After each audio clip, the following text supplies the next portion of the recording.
Bueno, buenas tardes a todos. Nuevamente, gracias por la invitación.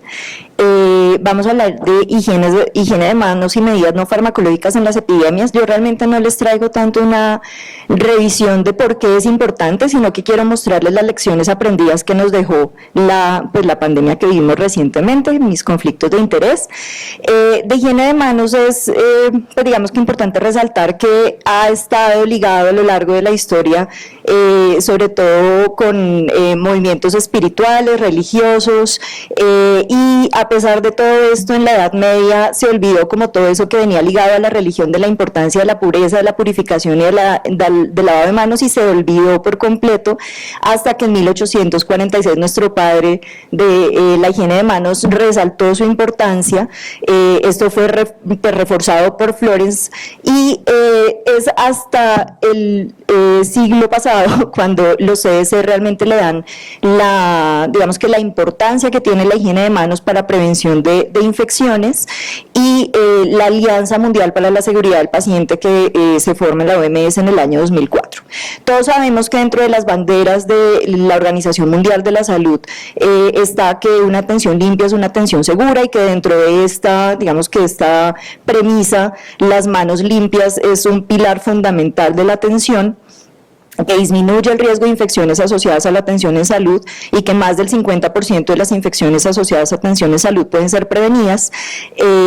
Sabemos que en 2018 pues, se hizo como la reunión de los ministerios de salud, y han surgido 1000 campañas de higienícense las manos, salven vidas, y a pesar de todo eso hemos tenido que trabajar, y creo que lo vimos todos día a día en todas nuestras instituciones, en la importancia de la educación en el personal, en los trabajadores de la salud, en las personas que están implicadas en la atención tanto directa como indirecta de los pacientes, en por qué se tienen que higienizar las manos, cuándo deben hacerlo, cómo deben hacerlo. Y realmente si uno ve la historia, pues todos cuando vamos al jardín infantil, cuando vamos al colegio, lo primero, yo me acuerdo, mi profesora de primaria era: vamos todos juntos al baño, se lavan las manos después de entrar al baño, vamos a comer, los niños se lavan las manos antes de comer. Pero ¿qué nos pasa en nuestra vida para que esto se olvide, y en ese momento tengamos que trabajar tanto en enseñarle a la gente cómo hacerlo? Pues sobra decir que hemos hablado de mortalidad por infecciones asociadas a atención en salud, que las manos son la principal fuente de transmisión cruzada, no la única, pero sí una de las más importantes. La higiene de manos como principal medida preventiva, y a pesar de eso no logramos una adecuada adherencia a la higiene de manos en las instituciones. Hablamos de tasas del 70, el 80, en el mejor de los casos 90, 95%, depende si son enfermeras, si son médicos, depende en qué servicio estamos, qué tanto se ha trabajado en la parte de educación, cómo se está midiendo. Digamos que hay muchos factores a analizar y a medir, que pues no quiero abarcarlos en este momento, pero no logramos, por ejemplo, erradicar completamente mitos que dicen que el agua con jabón es mejor o es superior que el alcohol glicerinado. O sea, todavía hay instituciones donde piensan que realmente el agua y el jabón es mejor. Sabemos que la técnica no es adecuada, que el tiempo que se gasta en una y otra, la huella de carbono, la contaminación, digamos que hay muchos factores que tenemos que evaluar. Esto pues todos lo sabemos, lo vemos en todos lados, cuáles son los 5 momentos, cuál es la técnica, y aún así no lo logramos. Se ha demostrado en muchos estudios que la adherencia con higiene de manos impacta en las infecciones asociadas a atención en salud, y pues va de la mano de todas las epidemias que nos han hablado ahorita en la mañana: carbapenemasas, estafilococo aureus, candida auris, y es una medida, digamos que simple, que pareciera simple entre comillas, pero realmente lo que necesitamos es educar. Estos datos que son de San Ignacio, donde vemos el impacto de una estrategia multimodal de higiene de manos en la disminución de infecciones asociadas a atención en salud. Sabemos que disminuye infecciones por Klebsiella, que disminuye infecciones por estafilococo aureus metiere, infecciones asociadas a atención en salud. Todos estos datos los tenemos claros. ¿Qué pasó? En el año 2020 empezó nuestra pandemia, y lo que empezamos a ver es, primero, que las publicaciones que pues ya habían venido aumentando en los últimos años sobre higiene de manos, lavado de manos, se aumentaron de una forma muy importante, y empezamos a ver cómo la adherencia a la higiene de manos en las instituciones empezó a mejorar. Entonces, vemos datos de prepandemia y vemos cómo después del inicio de la pandemia aumenta la adherencia tanto en los momentos de antes de la atención del paciente como los momentos de después de la atención del paciente. Aquí vemos cómo en esta institución habían tenido como un pico de mejora transitorio con la pandemia de H1N1 en el 2009, sin embargo volvió a un estado basal con una adherencia del 70% y cómo esto se dispara, tanto la adherencia como el consumo de alcohol y de jabón aumenta de una forma muy importante. Sin embargo, es muy triste ver que este comportamiento no se sostiene en el tiempo. Entonces vemos cómo aumentó con el primer pico epidemiológico y cómo después del segundo pico esta adherencia cae en los momentos de antes, en los momentos de durante la atención y después de la atención un poquito menos la caída, pero aún así es menos que en el primer pico. Y aquí vemos pues nuevamente lo mismo, mejora, tenemos un pico de adherencia a higiene de manos y una caída después de esta situación. ¿Qué análisis se ha hecho? Que pues en el primer pico se hizo énfasis en la importancia de higiene de manos, que la carga laboral había disminuido porque bajó la estancia, pues bajado la ocupación hospitalaria, procedimientos programados y estaba como todo volcado a lo que iba a venir de la atención de pacientes con COVID y la percepción del riesgo de los trabajadores, la percepción del riesgo personal y la percepción del riesgo para sus familiares y seres queridos. Sin embargo, en el segundo pico aumenta la carga laboral, tenemos sobreocupación hospitalaria, hay preocupación por desabastecimiento de elementos de protección personal, el uso constante de guantes que pues ya hemos visto y ahorita les voy a mostrar un poquito el impacto negativo y pues disminución de los observadores de los momentos de higiene de manos y por supuesto esto va de la mano con la disminución de la retroalimentación y de toda la parte de educación alrededor de la estrategia. Cuando nos vamos a nivel comunitario, también pues podemos ver qué cambió. Esto, lo que les decía, cuando vamos al jardín y a la primaria, sabemos que después de ir al baño, de cambiar pañales, esta práctica reduce hasta 1/3 las muertes de niños por diarrea. El segundo momento, al manipular, preparar y ofrecer alimentos, sabemos que es crucial para pues, disminuir el riesgo de enfermedades transmitidas por alimentos. Antes de comer, para disminuir el riesgo de que lo que tocamos entre en contacto con la comida. Y después del contacto con elementos contaminados, manipular basuras u objetos de desecho. Digamos que eso es lo que uno tiene como por sentido común, pero como ya lo sabemos, el sentido común es el menos común de los sentidos. Y cuando vemos estudios, esto es de 2008, de estudiantes que vivían como en un sitio universitario, menos del 10% de los estudiantes se higienizaba las manos siempre antes de comer. 70% de las mujeres y menos de la mitad de los hombres después de orinar. Y 84% de las mujeres y 78% de los hombres siempre después de defecar. Es decir, tenemos 1 de cada 5 hombres que después de cagar no se higieniza las manos. Esto es supremamente triste. Si vemos los datos que hay después de la pandemia y nos vamos con el que cambió, pues 84% de las personas se higienizaban las manos antes de preparar alimentos, 72% antes de comer, vemos que 96% después de usar el baño, 87% al volver a la casa, es decir que definitivamente mejoró en los momentos de la vida cotidiana y esto impactó en la prevalencia regional de COVID. Esto es lo que les iba a mostrar de los guantes. Yo creo que esto pues no hace falta decir que el uso de guantes y pues esa práctica que vimos en algunas instituciones de usar guantes todo el tiempo e higienizarse las manos sobre el guante y reutilizarlo, pues obviamente aumentaba el riesgo de contaminación e infección cruzada. Cuando nos vamos a las otras medidas no farmacológicas, pues sabemos que pasaron muchas cosas en la pandemia, la desinfección de la suela, la desinfección de las llantas de los carros, y realmente nos quedamos con qué fue efectivo. Lo que fue efectivo, pues sabemos que fue el distanciamiento físico, pues eso va de la mano como del aforo en los sitios cerrados, la higiene de manos y pues el uso de tapabocas. La eficacia del uso de tapabocas en la población general, este es un metaanálisis donde muestra, digamos, que la efectividad en la disminución de COVID, cuando pues nos vamos como a la última epidemia, la que nos cambió la percepción y la vida.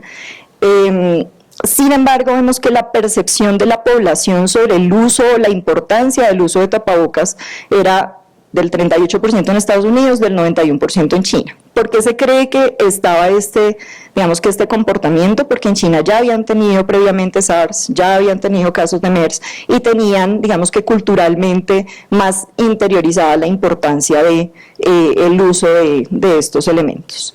Esta es la intención de uso si lo tuvieran disponible. Vemos nuevamente Estados Unidos y China las diferencias y vemos realmente la práctica, es decir, los que sí tenían la percepción de que era importante, la intención de usarlos si era necesario, si los tenían disponible, y los que realmente lo usaban en la práctica. Y pues vemos tasas muy bajas en Estados Unidos, y esto nos habla también de la importancia de los líderes positivos y de los líderes negativos. La política, a pesar de que no nos guste, pues está como en todo lo que vimos en el día a día, y la importancia de sensibilizar estos personajes para transmitir el mensaje a la comunidad. ¿Qué factores influyen en una mayor adherencia con las medidas? ¿Sí? Digamos que en este caso con el uso de tapabocas. La sensación de amenaza en la población, la percepción de la infectividad del microorganismo que estamos intentando contener, la percepción de la fatalidad del mismo, casos y muertes locales. Pues obviamente si yo vivo en un sitio donde veo que el número de casos y el número de muertes, y yo creo que muchos revisábamos los datos del Instituto Nacional de Salud todos los días, si no era varias veces al día, para ver qué estaba pasando, pues por supuesto esto aumenta la percepción de riesgo personal.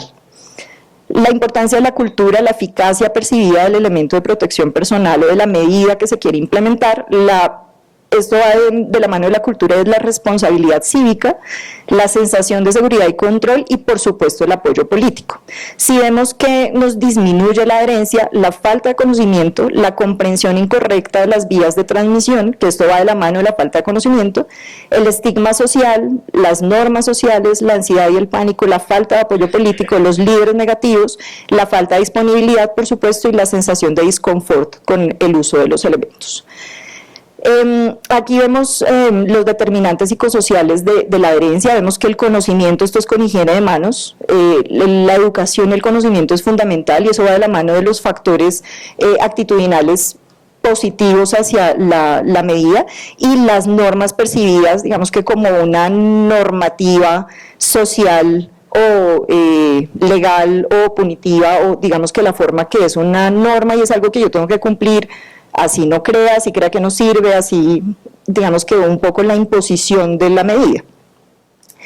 Lo mismo para el uso de tapabocas, el conocimiento y la percepción de la norma, y para el distanciamiento físico vemos el conocimiento, la percepción de la severidad del microorganismo, de la infección, la percepción de la norma y la sensación de control del elemento que quiero usar. Aquí lo otro que quería mostrarles es de las medidas que se implementaron, el efecto colateral. Entonces vemos, por ejemplo, cómo se redujo el ingreso a hospitalizaciones por enfermedades infecciosas y no infecciosas, enfermedad cardíaca, gastrointestinal, EPOC exacerbado, neumonía no asociada a COVID, hospitalizaciones totales por cualquier causa. Vemos una disminución con las medidas implementadas. Sin embargo, lo que sabemos es que se restringieron los viajes, se restringieron las reuniones, se cerraron establecimientos, teníamos el distanciamiento físico y el uso de mascarilla principalmente, además de la higiene de manos. Y la pregunta es, ¿cuál de todas las medidas tuvo el mayor impacto en la reducción de, digamos que, efecto colateral en otras enfermedades en este momento que ya estamos saliendo de la pandemia y que la OMS declara el fin de la pandemia?